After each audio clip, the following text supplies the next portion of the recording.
Welcome to Unrestrained, the podcast series from CPI.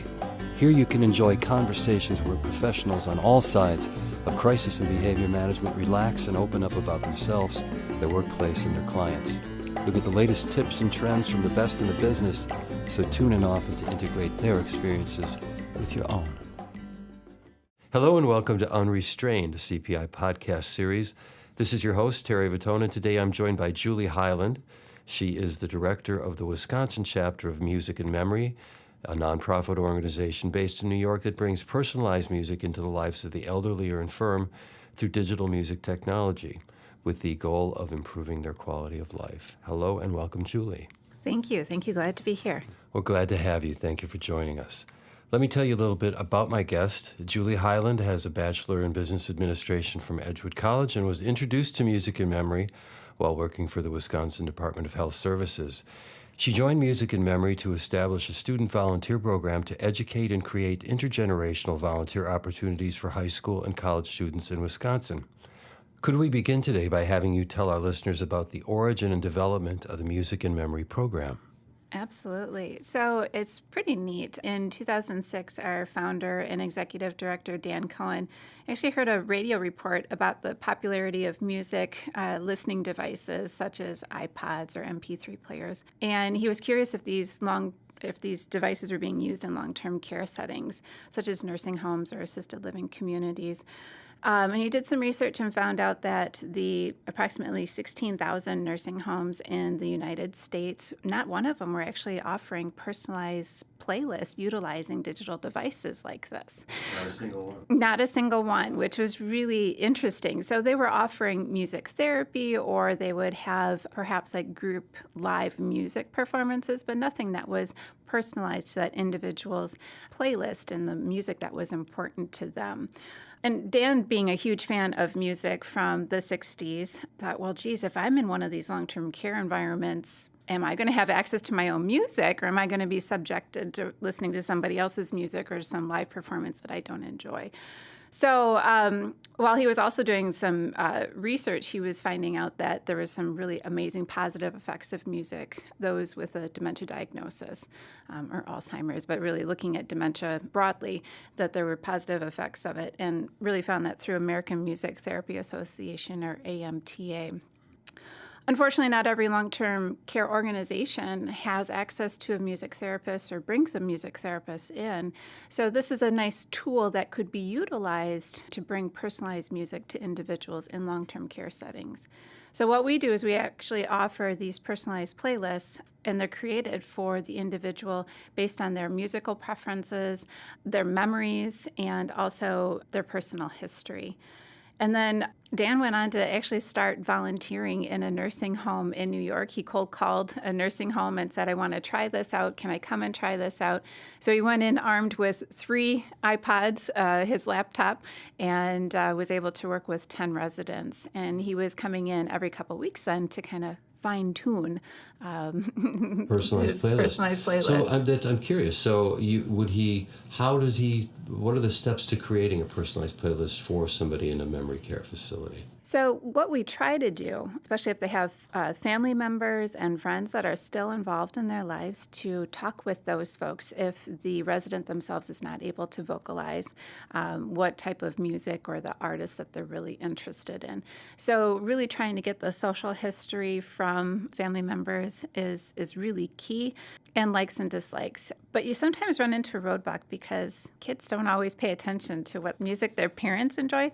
Although if you think about it, if your parents listened to music when you were growing up, you probably are going to know at least the genre to start with. That my parents' music has definitely influenced my musical taste, and the songs of my childhood that my parents enjoyed are part of my playlist. So it's really finding out, where somebody grew up. Native language is actually really important. So through the progression of dementia, if somebody's native language is not English, they may revert back to their native language, which is really interesting. So if someone came to America from Germany, for example, and they have dementia through the progression of the disease, they may end up reverting back to German. So you would want to find music that is in German in order to help reconnect with that person, because they may have forgotten how to speak English. So the person would, if they find out that there's a second language or original or a first language rather for their loved one, that they would then go back and maybe do some research about the area that they came from and what was popular. Yeah, and we actually offer that as a resource, Oh, really? a bit of a resource. We have we had a student, actually a number of students over the years have done it as a research project. So we have top music from different time frames in 27 different languages that's available to our customers that we work with, which is, I think, a tremendous resource. It's an amazing resource.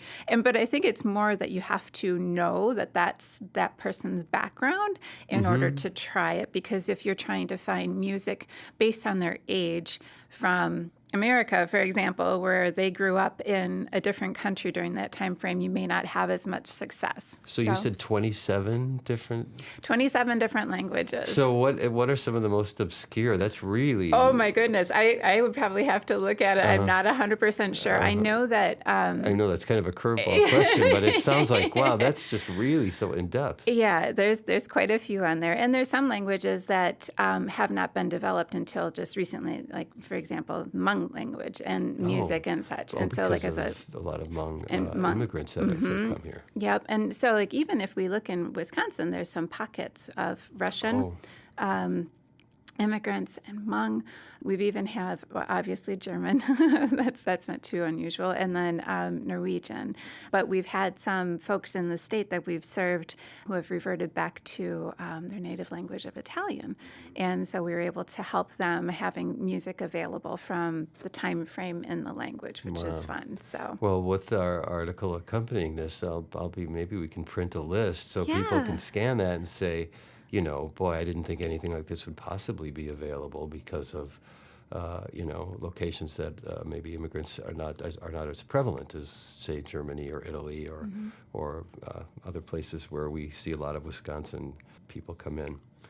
That's really fascinating. I'm just kind of tickled to learn that, and I think it's really what a tremendous and evolving resource it sounds to be. Yeah, we're trying to continue to expand it because we want to make sure that we're representative of all languages and then of different time frames as well. Great. Why is personalized music effective for the people who live with Alzheimer's and dementia?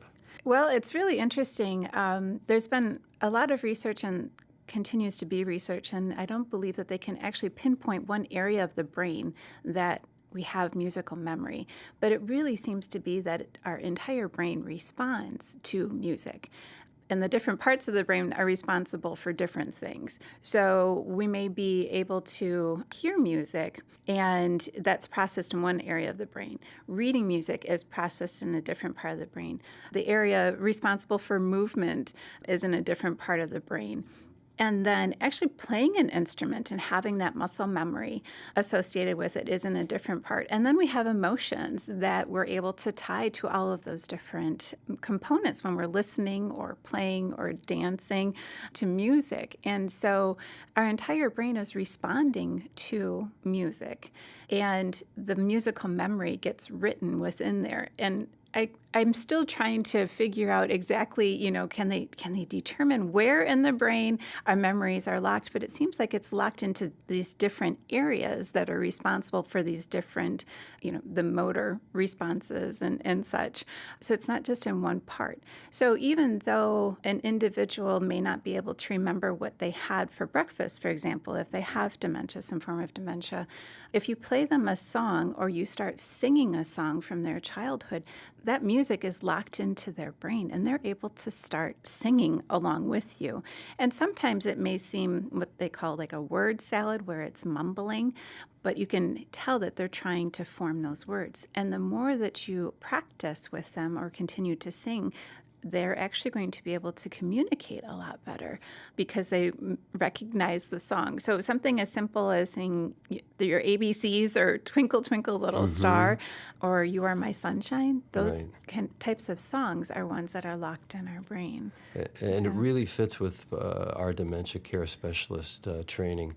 One of the central concepts of it is that we celebrate remaining abilities. Well, and music is also being utilized as a tool to help people with their therapy sessions because it's activating the brain to get them ready to do something. So if somebody needs to, ideally, if they're in a care environment, they want to at least maintain. They don't want to lose their capacity to be independent. And so the music can actually help with that. So prior to dressing, playing some music in order to kind of get somebody up and activated and being ready for getting dressed, or prior to therapy sessions, even prior to eating. We've had organizations that have utilized music prior to a meal to stimulate the desire to eat. And again, it's the muscle reacting to the music that gets them ready. And they've actually been able to show that somebody has taken in more food and then has gained weight because of utilizing the music. What a remarkable benefit. Yeah, and that was here in Wisconsin. It was a care center in Columbia County, actually a county-run facility that was testing this out as a quality improvement piece for their residents. You mentioned earlier that you said it's that you develop a playlist sometimes with family members for a person with Alzheimer's or dementia. And when we were speaking earlier before the interview, you said it's important that people make their playlist early. Can you talk about that? Well, our music, what's important to us is tied to our memories, tied to our experiences. And so nobody's playlist is going to be the same. And if I'm in, say, for example, a care environment, I have dementia, and somebody starts playing music for me that I do not enjoy, I may end up having adverse reactions to it. And there's one genre of music in particular that would probably cause that for me. And so it's really important. But the thing is, too, is that we have to recognize that not everyone is walking around with a smartphone and the ability to stream music or to download music. So it's not necessarily for those of us who are walking around with a smartphone, but it's really to recognize that maybe we could do this for someone else and help someone in our lives who would benefit from having a playlist made for them now. Whereas if they, transition to a care environment, they may need to use a music detective process in order to determine what type of music that this person really enjoys. And then they don't really have the benefit of the music from the beginning. I see. And, the thing is that you want to have control over, what music you listen to. Music is also really important for folks who have anxiety or depression issues. Just think about all the different ways that you use music. I use music to help me exercise. Sure. And so that's, an area that we would want people to look at. Do you have some upbeat music to help somebody get motivated? Some folks listen to music before they go to bed, or maybe even just nature sounds. Is that something that would be beneficial for someone to help them calm down if they're agitated, perhaps at the end of the day? And then, really, music can help us change our moods. And so just really thinking of all the ways that you individually use music could be beneficial for someone else, and connecting with their own memories to help them reconnect with who they were before dementia. So even a very productive activity for a person who wasn't experiencing Alzheimer's or dementia, just to say, I may, something might slip my mind, but I have this in place. So I have this go-to mood changer, exercise stimulator, reminiscent list that I bet even if you didn't listen to it, just looking at it would stimulate a lot of memories for people. Well, and you think if you need to go into the hospital, for example, say you have a procedure that you need to be in the hospital for a few days, and you don't have access to everything that you would at home, wouldn't it be nice to be able to bring your personalized playlist with you, at least just to pass some of the time, to be able to maybe use as a distraction for pain, or maybe, feeling depressed while you're in there, or to help you get motivated to get out of bed and start exercising while you're in the hospital. So, even thinking about that it's beneficial to have in those types of situations too. Great. Could you talk about how personalized music can benefit those who are experiencing chronic pain, and others besides those who might be living with Alzheimer's, dementia, who might benefit from music in a memory care environment? So music is, as I mentioned just a little bit before, is actually kind of a good tool for a distraction.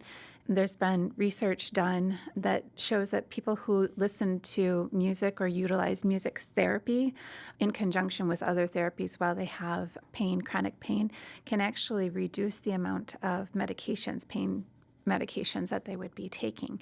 Now, what we are doing is more of a personalized music approach, where if somebody has chronic pain, we would definitely recommend them seeking out a music therapist to work with one-on-one in order to help them with that. But music has the power to be able to change, again, our moods. And so if you're instead focusing on the music and the positive memories that you are having with the music, and perhaps the endorphins that are being released from listening to the music is going to alter how much pain you're actually experiencing, or perhaps even the anxiety that you could be feeling because of the pain, because you're focusing on something else.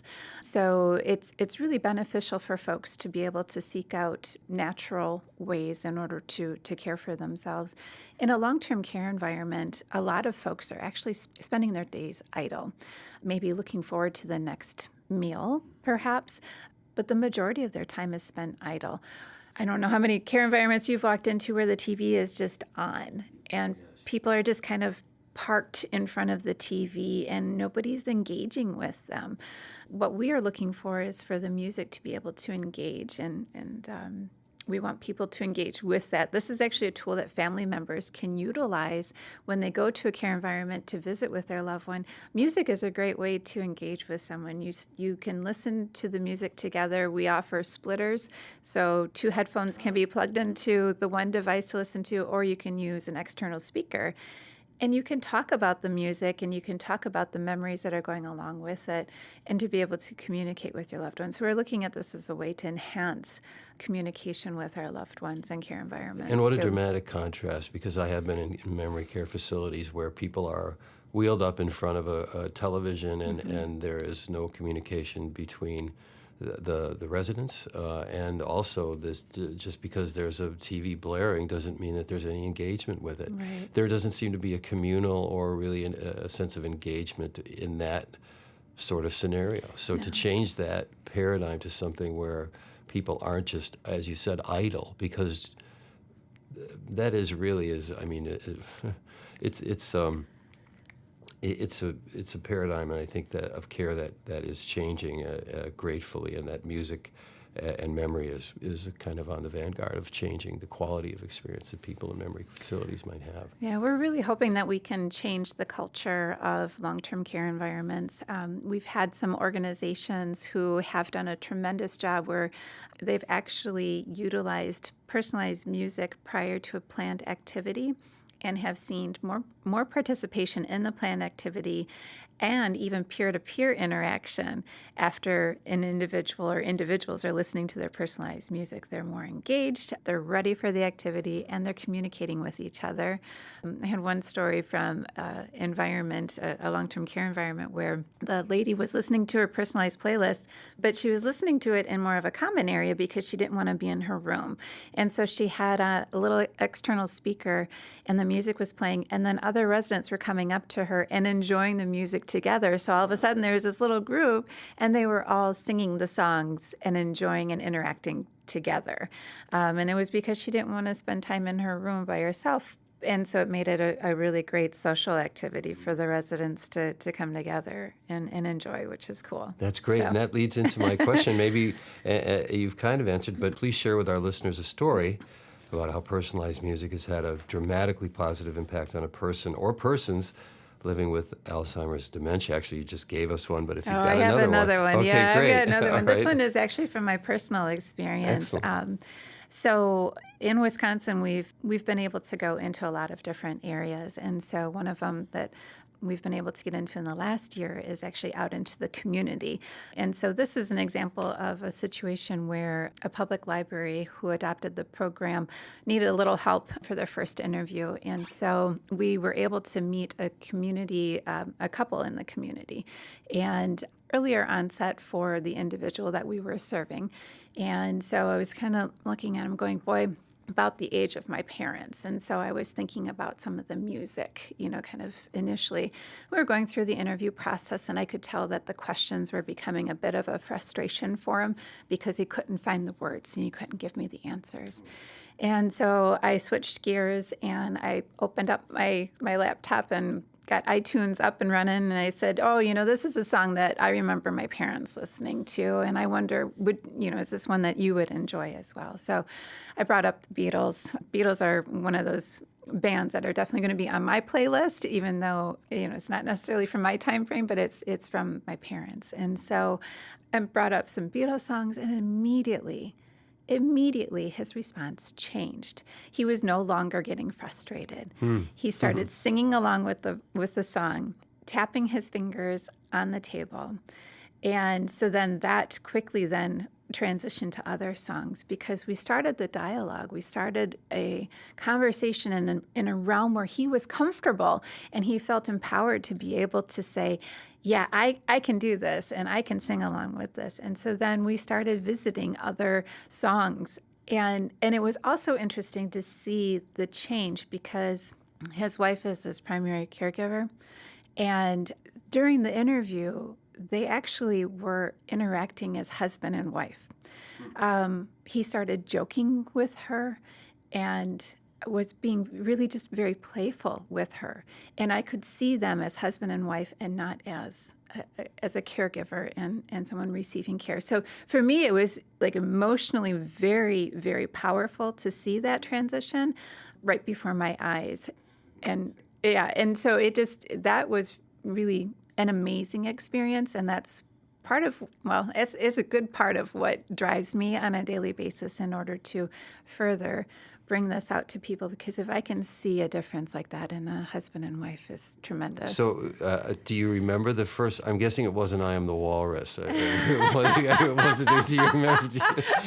remember what song it was? No, it was not that one. It was actually early. So it was prior to the Sgt. Pepper's. Okay. So, all right. Although those are fun too. All right. I just I had to make a joke about that. I imagined something like maybe one of the earlier early Paul singing, yeah, like All My Loving or something like in those lines. Okay, I just thought, forgive me that. I know that Music in Memory program sometimes brings personalized music to people right in their homes, and I think a lot of people will perk up when they hear that, think, and that's a wonderful thing that you guys do. Can you tell people how they could make that happen, or how that started and how it works? So it's really great. Again, here in Wisconsin, we have an amazing program. And so while it started in nursing homes and spread to assisted living, we actually have a number of, I think we're up to 7 or 8 now, Aging Disability Resource Centers, or ADRCs, across the state who have adopted the program to bring it into people's homes directly. And so it's pretty amazing because they have dedicated staff who are out interviewing community members to get them set up with their personalized playlist. And a few of the counties actually had received crisis intervention grants that they utilized the money to bring the Music and Memory program to their community. They saw the value that if they could provide a tool to caregivers still in the home that may decrease anxiety, that may be able to help with what's called sundowning at the end of the day, to even provide respite for the caregiver for, maybe 15 minutes to a half an hour per day, that they may be able to help avert some crisis situations within their communities. And so there's Kenosha and Racine, both have the program. We have Dodge County, who also has the program. Barron, Washburn, Rusk County ADRC. There's 3 counties up there, but it's one ADRC that serves them. Door County has it. La Crosse ADRC. And then I actually work closely with Milwaukee County and Dane County in order to help serve community members. In addition, we also have an amazing grant program to bring a total of 30 public library programs. And so in Dane County, we have 15 already established. And in Milwaukee, we have one that's starting up very soon this year. And then Jefferson County has 3 library programs, and also La Crosse County has 1 library program. And these are all free. It doesn't cost anyone anything. The libraries are set up with iPods, and they're able to purchase the music. They have headphones and everything that's ready to go and serve community members. And also for the ADRCs, those who are serving community members directly, there's no cost. Oh, and I forgot another ADRC. I'm sorry. Fond du Lac County also has it too. All right. So, So how does a county get in touch with you for that sort of assistance? So if an individual is interested in it, and depending on what county that they live in, I would have them definitely go to their Aging Disability Resource Center. Okay. A lot of times it's connected through their Department of Health within the county. And then otherwise, libraries, we have a listing on our musicandmemory.org website that has all of the libraries that have the program, and actually all of the ADRCs in the state too. So we have a list of all of the organizations who have our program in the state. You can plug it in by zip code, and it'll show you within a radius all of the organizations in your area. So that leads to a broader question about, now Wisconsin sounds like there's a lot going on with Music and Memory, and I know it was founded and it's based in New York City. How many states is it in? Say I'm listening in Columbus, Ohio, and I say, "Oh, this sounds like a tremendous thing. How do I get involved with this?" Is that what's the reach of Music and Memory? Well, we're actually in every single state. Oh, you are? We Okay. are, yep. We're in every single state, and then we're also international. So we have more than 4,500 care organizations now worldwide, which is pretty amazing. When I was first introduced to the program in 2013, I think Dan had perhaps about 400 organizations that he was working with. Wisconsin actually was the first state to adopt the program on a statewide basis to bring it to all of the nursing homes. The Department of Health Services, at that time, Secretary Kitty Rhodes said, "We want to do this for our nursing home residents." And we were able to roll out multiple phases utilizing civil money penalty funds through CMS. It's the federal government funding, grant funding, to bring it to all the nursing homes in the state. And then the assisted living associations were really supportive of it and put together different grant opportunities for assisted living communities to start the program. So we have close to 70 now who have the program just of assisted living. And then there's Adult Day Center, hospice, our veterans homes and hospitals have the program, as well as Southern Wisconsin Center actually had adopted the program as well in order to help their residents too. So, but in Ohio, their program actually was started and then got off the ground through their ombudsman. So they brought the program, I believe, to more than 400 nursing homes in Ohio, and it was all run by the ombudsman. So I'm amazed that you have such an encyclopedic knowledge by state. Well, I try. That's great. So, well, I imagine that a lot of people hopefully will be contacting Music and Memory or their local ADRCs to find out how they can utilize Music and Memory where they are for their loved one. Could you tell our listeners about the student volunteer program you established that I mentioned at the top of the interview? Yeah, I'd be happy to. So while I was with the state, I was also involved with dementia care redesign, where the state was really looking at different ways to help individuals, whether they're living at home and help them live at home longer, or improving the care in long-term care environments. And one of the initiatives was actually to look at educating youth, our next generation of caregivers and professionals. And so a curriculum was actually created called Brain Health Mini Unit by Kristen Felton with the Department of Health Services. And she and I had kind of bumped into each other and piloted the Brain Health Mini Unit along with Music and Memory at Clark Street Community School in Middleton.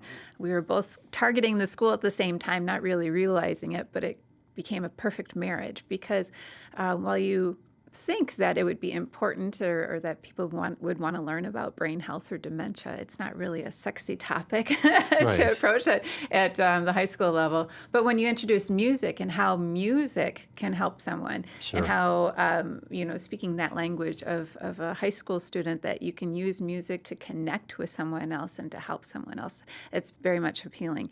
So we had the opportunity to pilot it for 3 weeks with Clark Street with really great results. We brought in community partnerships with Wisconsin Alzheimer's Institute on the UW-Madison campus. Students were able to go and meet with researchers and scientists there. They actually got to experience a brain autopsy and hold a human brain in the brain morgue. So through this and the great response from it, and then the interest that was gained, Dan had put together a grant proposal. And so then he said, let's try a student program and do a pilot here in the state. And I said, well, I have to sign up for that. So what I do is I actually am partnering with a number of people that I work with through the state. So I partner with the dementia care specialists at the different ADRCs across the state. I've reached out to high schools who have Health Occupation Students of America Club or other service organizations where students need to get their community service hours in. And I bring in the brain health mini unit, talk with them about what brain health is, what diseases of the brain are, try to provide some experiential learning opportunities, and then connect them with their community and what's happening in their community and ways that they can get involved. And so that could be volunteering their time interviewing and creating playlists at long-term care environments such as nursing homes or assisted living communities, or holding a donation drive in order to support those organizations who have the program. Some of them have chosen to do the research actually on the language component of it. So I've had a couple of students from Sparta High School who chose to do research and to expand on that listing of songs in different languages. We've had others who have held community awareness event as to what dementia is and how to support your community and those living with dementia in the community. And so it's been kind of an organic opportunity really here in the state because there's so many things that are happening in so many different ways for students to get involved. And the interesting thing, too, is that a lot of these students are in situations where they are currently experiencing someone in their family who has dementia. And I would say that more than a third, typically, when I've asked students if they know someone with dementia, their hands go up. And so when you look at that, too, it's providing awareness and hopefully reducing stigma around not only aging, but also dementia. So another great benefit from the centrality of music in a lot of people's lives and its approachability, and that it has all these entrances for people to use it as a way to understand dementia and Alzheimer's and struggles that might be happening in their own family. Yeah, and it's a tool that these kids can actually take home and could help, and it empowers them to be able to help their loved one that they may know who has dementia. Well, congratulations on the success of that program. Thank you. It's a lot of fun, too. And during our pre-interview, we talked about Dr. Dale Taylor of the American Music Association. Could you talk about his work with music therapy and tell us a little bit about this guy? Yeah, Dr. Taylor is amazing. He's been a tremendous resource. He's professor emeritus from UW-Eau Claire Music Therapy. And he has been on, I believe he was the chair of the Board on Aging and Long-Term Care for a number of years, probably close to 10 years. And then he's been a member of the American Music Therapy Association for a number of years. He's written a book. He is just all around a pretty amazing guy. The wonderful thing is that he was also here in Wisconsin. He was part of our Wisconsin Music and Memory Advisory Board. And then he's continued that work to being on an American Music Therapy Association Advisory Board with Music and Memory. So what he does is he actually works with music therapists across the country and helps them to utilize music and memory as a tool in care organizations, and to be able to even help some of those care organizations who maybe aren't trained in being a music therapist in order to utilize the program when a music therapist isn't present, so they can help them put it into a care plan, for example, or to say, utilize the music for this period of time at this time of day in order to get the best results. And so he's been an amazing advocate for music therapy, and then has been really helping with music and memory as well to be adapted and to be used a little bit more broadly. He's also worked for the last couple of years with the Wisconsin Medical Society to help them expand their advanced directives to include a music playlist, and I'd be happy to share that information with you as well, because it's just really powerful for people to, again, realize that putting together their playlist early is tremendous, and to include that as part of your advanced planning is really important. Having music available at end of life is also an important component of making sure that we have, that Important listed. point. Yeah. So, and sometimes it works out where people create the playlist that they would like for end of life that is also a playlist that they want played at their service too, which is kind of an interesting way to look at it too, so you can continue sharing your music and your memories with folks during your funeral, so which is neat. That's great. So you'll be able to give us some information about how to tap into some of the resources that Dale Taylor can make available? Absolutely. Great. I'd be thrilled to. We will include a link with that. Well, to close today, Julie, what is your dream advance in the use of using personalized music as a tool for people living with Alzheimer's dementia? Is that a fair question? I mean, if you think, if I could have this is what I would, where I would want it to go. Yeah, I would actually like to see where people start their playlist at home, and if they need to transition to different environments, whether it to be the hospital or assisted living or a nursing home, that their playlist is able to transition with them, and that the organization that they transition to knows how to use it, and that they can help that person right away, so they don't skip a beat at all with their access to music. Because if somebody has identified that music has helped them and continues to help them, that I would like, that's my ideal, is that the music would be able to follow someone wherever they go. So kind of the transition of care, because that way we don't have to recreate the wheel, or to have someone not be able to communicate because they don't have their music, or not to have that quality of life that they should just because they're no longer living at home. So we want to make sure that people are connected to who they are and what makes them happy always. And so that would be my ideal. Well, it sounds like through your efforts with music and memory that, in fact, you're making that apparatus or mechanism a reality for a lot of people just by raising awareness. I hope so. All right. Excellent. Well, thank you, Julie. My guest today has been Julie Hyland. She is the director of the Wisconsin chapter of Music and Memory. Thank you, Julie. Thank you, Terry. Appreciate it. And thank you all for listening.